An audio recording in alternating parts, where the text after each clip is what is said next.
First of all, I would like to thank Oxford Nanopore for the invitation and having me here in front of you. Today, I'm going to present to you the results of a strategic collaboration partnership between PathoQuest and Oxford Nanopore. Spoiler alert, as a result is the global launch of the first ONT-driven GMP-compliant characterization assay for biosafety testing that will meet the health requirements from authority expectations. But before, let me start with a question. Why, well, more precisely, how we can use Cas9 sequencing in the rare disease field? I think we just saw very nice examples where this technique can be used in order to identify causative genetic variants from a locus in a chromosome that we know encodes for an enzyme that participates in this rare disease. Once we have identified the genetic variant, we can then generate targeted therapeutics. That actually, talking about therapeutics, this is very important. It's very important to assess and to characterize the therapeutics for biosafety. Why? Well, it's because if we think about it, when we are generating cellular genetic therapeutics, we are incorporating a vector transgene into a chromosome. So in a nice story, we want to modify a specific site, but actually it can happen that we can modify potentially other part of the chromosome. And we actually found out that there can be illegitimate and potentially insidious modifications. We can activate oncogenes. We can lead to inadvertent disruption. We can also modify pseudogenes. We can cause, at the end, infectious or other adverse transformations, changes into the cell that, at the end, will have an impact into the patient. So that's why for this characterization and assessment, we saw that the potential use of the Cas9 sequencing, because with the Cas9 sequencing we can obtain an exquisite characterization. We can have rapid, reliable results, and normally for low sample, normally you need like a low input, which is perfect for autologous and allogeneic therapeutics. And like I say, spoiler alert, this test can be GMP compliant test.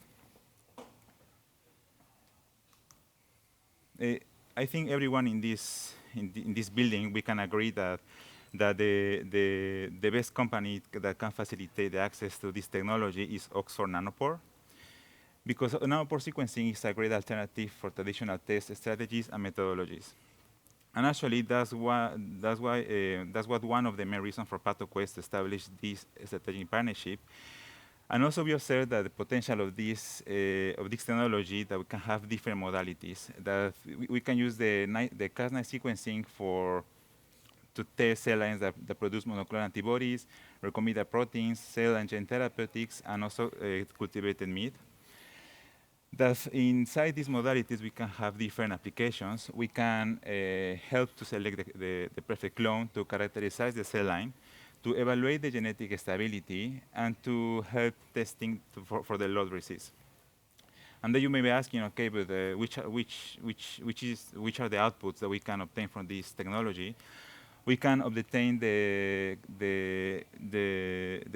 coordinates of the interaction site locations. We can define the precise structure of the transgene.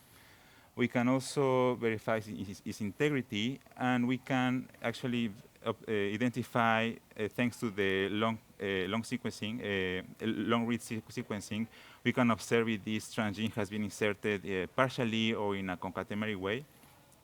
And at the end, we can also determine the copy numbers of the transgene. And overall, all we can agree that this is a great alternative for classical testing. Let's face it, some of the times the resolution is low. It's time-consuming, and it can be expensive. So, like we say in French, voila. So when we established this as a strategic partnership, we came up with the iDTECT interaction site analysis assay. That here I put a workflow that I think some of us are familiar with, where basically we have a region of interest where we can guide the Cas9 to regions that flank this region.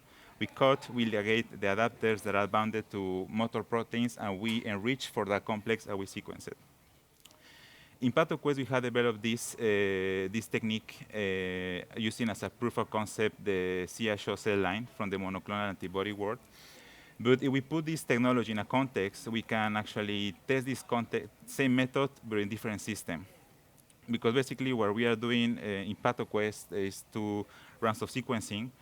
One that we call inside from the outside. So basically we sequence from the inside of the transgene to the outside to find the coordinates of the transgene. And also we're doing a sequencing from the outside to the inside. Once we know the coordinates of the transgene, we can actually see and evaluate to characterize how this transgene has been inserted, if a concatenator or partially. And then I think like some of you may ask what does a method need in order to become GMP? Well, as someone coming from a pure R&D, I would say an incredible amount of paperwork. But actually, what is necessary is to test the technique at its limits, to test all the possible problems that you can find during this test, because at the end, the goal is to have exquisite characterization in order to ensure a method that meets the health requirements, that at the end, it will have a good impact into the patient. And in PathoQuest, together with the help of Oxford Nanopore, we are almost finishing this and in a way to perfection it, from the library preparation for the sequencing in the bioinformatic part as well. And at the end, we are able to obtain the iteration site, the integrity of the sequence, the copy number, and the configuration. I would say for you to go to my poster, but right now there's a poster not working. But anyway, if you have questions, you want to see how we develop this using CSHO as a proof of concept, we can go after the talk. So as a take-home message, we established this strategic partnership between PathoQuest and Oxford Nanopore, where as a result is this year the global launch of the iDTECT ISA assay that is the first GMP ONT-driven characterization assay that has a rapid turnaround and it has an exquisite resolution. That also the log sample input is low, that at the end maintains precious therapeutics for the patient. And I thank you all for your attention.